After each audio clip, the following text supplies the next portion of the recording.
السلام علیکم، آپ کو ایم آئی اردو اسٹوری میں خوش آمدید۔ بہت مدت گزری، ملک شام پر ایک بادشاہ حکومت کرتا تھا۔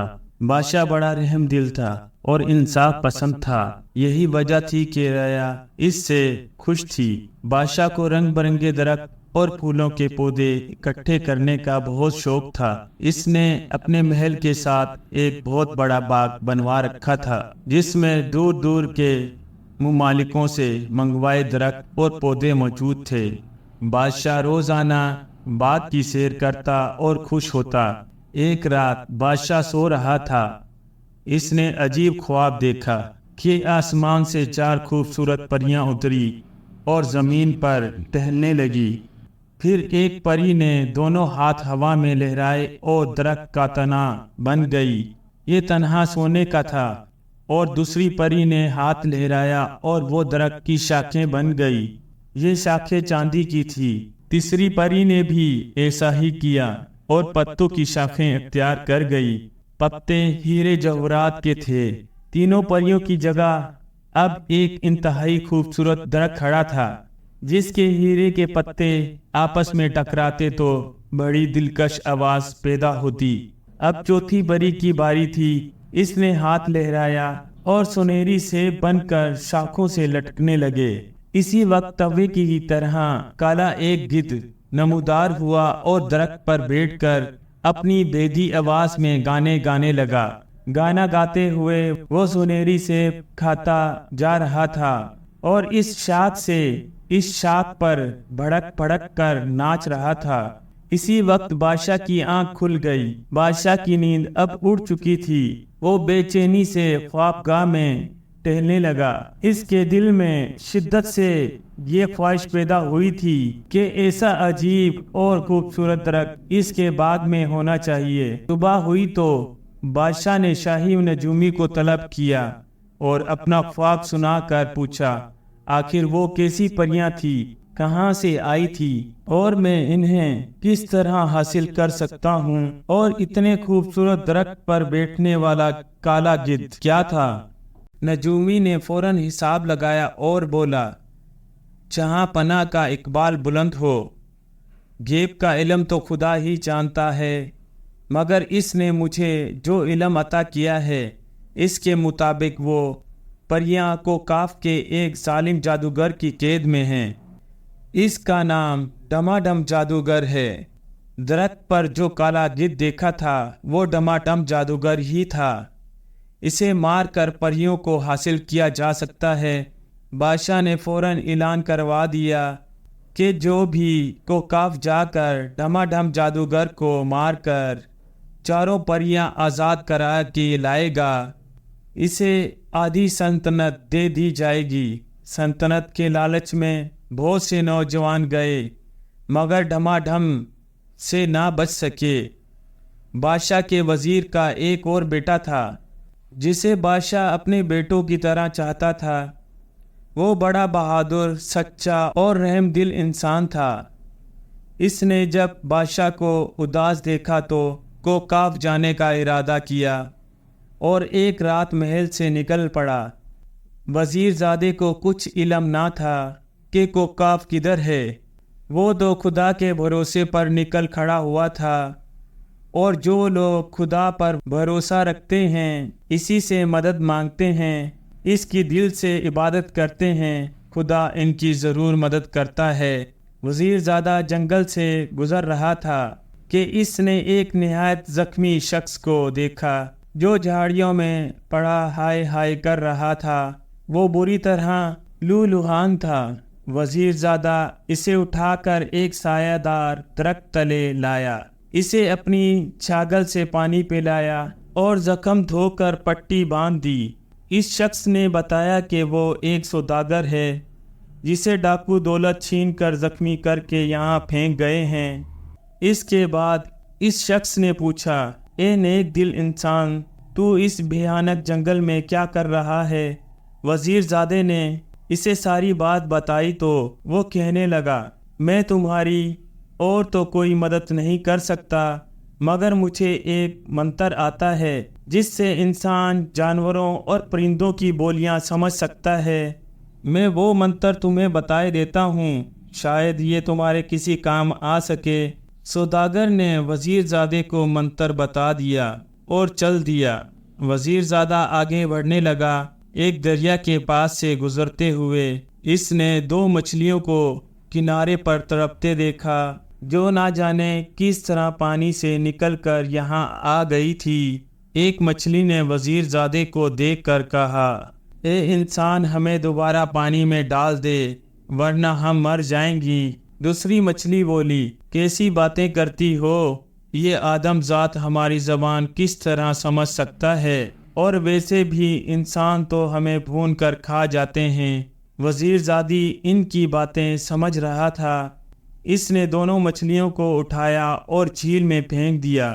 مچھلیوں نے پانی میں غوطہ لگایا، پھر سر اٹھایا اور بولی، ہم ہمیشہ تمہیں یاد رکھیں گی، تم نے ہمیں موت سے بچایا ہے۔ کاش کبھی وہ وقت بھی آ جائے جب ہم تمہاری مدد کر سکیں۔ ایسا وقت آیا تو پانی کی طرف منہ کر کر کہنا، آؤ مچھلیوں میری مدد کرو، ہم جہاں بھی ہوں گی تمہاری مدد کے لیے فوراً پہنچ جائیں گی۔ اچھا، خدا حافظ۔ مچھلیاں غوطہ لگا کر پانی میں چلی گئی اور وزیر زادہ آگے بڑھ گیا۔ کچھ آگے جا کر اس نے چوٹیوں کی ایک لمبی قطار دیکھی۔ اسی وقت اسے چوٹیوں کی ملکہ کی آواز سنائی دی، کاش یہ انسان اس راستے سے ہٹ جائے ورنہ اس کے پاؤں تلے آ کر میری رعایا کی بہت بڑی تعداد ہلاک ہو جائے گی۔ وزیر زادے نے یہ سنا تو دوسرے راستے کی طرف مڑ گیا۔ چوٹیوں کی ملکہ چلائی، میں ہمیشہ تمہیں یاد رکھوں گی، اگر کبھی میری مدد کی ضرورت پڑی تو مجھے پکار لینا۔ وزیر زادہ چلا جا رہا تھا کہ اسے مدد کی باریک سی آواز سنائی دی۔ اس نے ادھر ادھر دیکھا، کوئی نہ تھا مگر مدد کی آواز آ رہی تھی۔ وزیر زادے نے کان لگا کے سنا تو معلوم ہوا کہ یہ آواز سامنے والی جھوپڑیوں سے آ رہی تھی۔ وہ اسی طرح بڑھا تو دیکھا کہ ایک بونا انسان جھاڑیوں میں پھنسا ہوا ہے۔ یہ بونا انسانی انگوٹھی کے برابر تھا۔ وزیر زادے نے اسے اٹھا کر ہتھیلی پر رکھ لیا۔ بونا کہنے لگا، میں اس جنگل کے بونوں کا بادشاہ ہوں۔ میری سلطنت ایک درخت کے نیچے واقع غار میں ہے۔ آج میں غار سے باہر نکل کر سیر کر رہا تھا کہ ایک چیل نے چپٹا مارا اور مجھے پنجوں میں دبوچ کر لے اڑی۔ میں نے شور مچایا تو چیل نے گھبرا کے مجھے چھوڑ دیا اور میں ان جھاڑیوں میں آ گرا۔ میں یہاں سے خود نہیں نکل سکتا تھا۔ شکر ہے کہ تم آ گئے ہو اور میری مدد کی۔ کیا میں تمہارے کسی کام آ سکتا ہوں؟ وزیر زادے نے اسے بات بتائی تو وہ کہنے لگا، اس دھما دھم کی ایسی تیسی میں تمہیں ایک چادر دوں گا۔ اس چادر کی خاصیت یہ ہے کہ اسے اوڑھ لیا جائے تو انسان سب کی نظروں سے اوجھل ہو جاتا ہے۔ یہ کئی سو سال سے ہمارے شاہی خاندان کی ملکیت ہے۔ آؤ میرے ساتھ چلو۔ وزیر زادہ چل پڑا۔ وہ ایک گھنے درخت تلے پہنچا تو بونا بادشاہ اپنی سلطنت میں چلا گیا اور جب واپس آیا تو اس کے ساتھ کئی بونے تھے جنہوں نے طلسمی چادر اٹھائے رکھی تھی۔ یہ چادر رومال کے برابر تھی۔ وزیر زادے نے اسے لے کر جیب میں رکھ لیا۔ بونے بادشاہ نے ہی اسے کو کاف کا پتہ بتایا۔ منزلوں پر منزلیں طے کرتا، مشکلات راستے کا مقابلہ کرتا، وزیر زادہ کو کاف جا پہنچا۔ یہاں ایک عظیم شان محل تھا جس کے سامنے دو جن پہرے دے رہے تھے۔ وزیر زادے نے فوراً بونوں والی چادر سر پر رکھ لی تاکہ جن اسے نہ دیکھ سکیں اور وہ اطمینان سے محل میں داخل ہو گیا۔ یہ ڈھما ڈھم جادوگر کا محل تھا۔ جو ہی وزیر زادہ محل میں داخل ہوا، جادو کی مینا چلانے لگی، ڈھما ڈھم، ہوشیار، خبردار، محل میں باہر کا کوئی آدمی گھس آیا ہے، خبردار، خبردار۔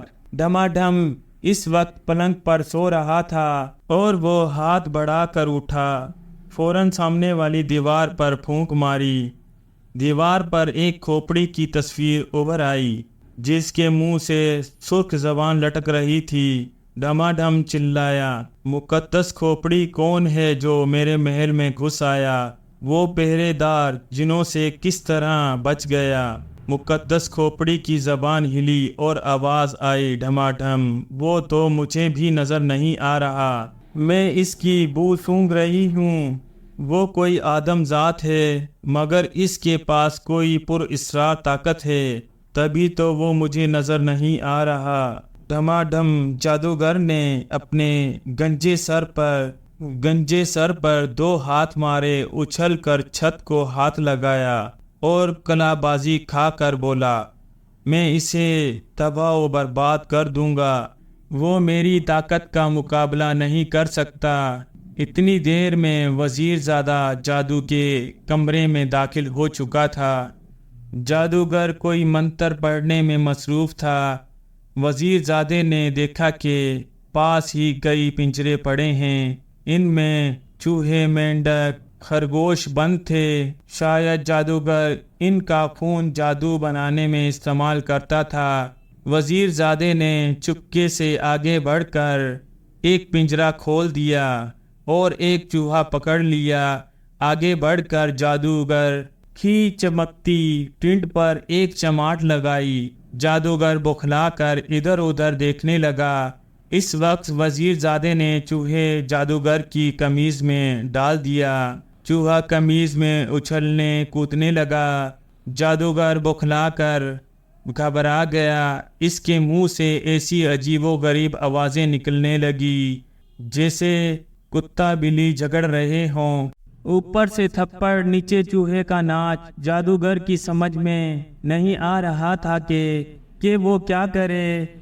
وہ سب منتر شنتر بھول گیا اور بری طرح اچھلتا ہوا ہائے ہائے کر رہا تھا۔ جادوگر کے چیلے چپٹے آوازیں سن کر بھاگے بھاگے آئے اور اپنے استاد کا یہ حشر دیکھ کر ان کی آنکھیں حیرت سے پھٹنے لگی۔ وزیر زادے نے ڈراؤنی آواز بنا کر کہا، سب بھاگ جاؤ ورنہ میں تمہاری چٹنی بنا دوں گا، ہا ہا ہا، ہی ہو ہو۔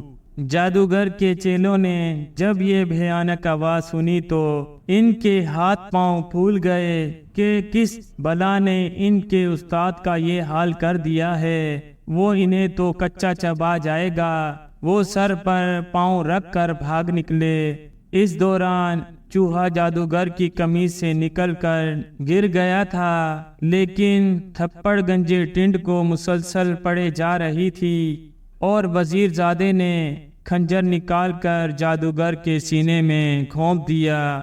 جادوگر کے حلق سے زوردار چیخ نکلی اور وہ تڑپ تڑپ کر ہلاک ہو گیا۔ چاروں پریاں اب آزاد ہو چکی تھی۔ شہزادے نے طلسمی چادر سر سے اتاری اور ان کے سامنے ظاہر ہو گیا۔ انہیں ساری کہانی سنائی تو وہ بڑی شکر گزار ہوئی۔ پہلی پری نے کہا، اے آدم ذات، ہم پر تیرا احسان ہے، لیکن ہم اس وقت تک تیرے ساتھ نہیں جا سکتی جب تک تم ہماری 2 شرطیں پوری نہ کرو گے۔ وزیر زادے نے پوچھا، وہ 2 شرطیں کیا ہیں؟ پری نے اپنی انگلی سے انگوٹھی اتاری اور پاس بہتے دریا میں پھینک کر بولی، پہلی شرط تو یہ ہے کہ اسے 24 گھنٹوں کے اندر اندر پانی میں سے ڈھونڈ کر لاؤ، ہم کل تمہارے پاس آئیں گی۔ یہ تو ناممکن سی بات تھی۔ وزیر زادہ دن بھر دریا میں گوتے لگا لگا کر انگوٹھی تلاش کرتا رہا مگر کچھ ہاتھ نہ آیا۔ شام کے وقت وہ تھک ہار کر دریا کے کنارے اداس بیٹھا تھا کہ اچانک اسے مچھلیوں کا خیال آیا۔ یہ وہی دریا تھا جو جنگل سے کوکاف کے آگے تک بہتا تھا۔ وزیر زادے نے مچھلیوں سے مدد لینے کا فیصلہ کیا اور پانی میں جھک کر بولا، آؤ مچھلیوں میری مدد کرو۔ اتنا کہنا تھا کہ پانی میں ہلچل پیدا ہو گئی اور دونوں مچھلیوں نے پانی سے سر نکال لیا۔ ہم حاضر ہیں، بتاؤ ہم تمہاری کیا مدد کر سکتے ہیں؟ وزیر زادے نے انہیں انگوٹھی ڈھونڈنے کا کہا۔ مچھلی منٹوں میں انگوٹھی لے آئی اور وزیر زادے کے حوالے کر کے چلی گئی۔ صبح جب پریاں آئی تو وزیر زادے نے انگوٹھی انہیں دے دی۔ تب چاروں پریوں نے باجرے کے 4 تھیلے زمین پر بکھیر دیے۔ بڑی پری نے کہا، تمہیں یہ بیج کل صبح تک اکٹھے کرنا ہے۔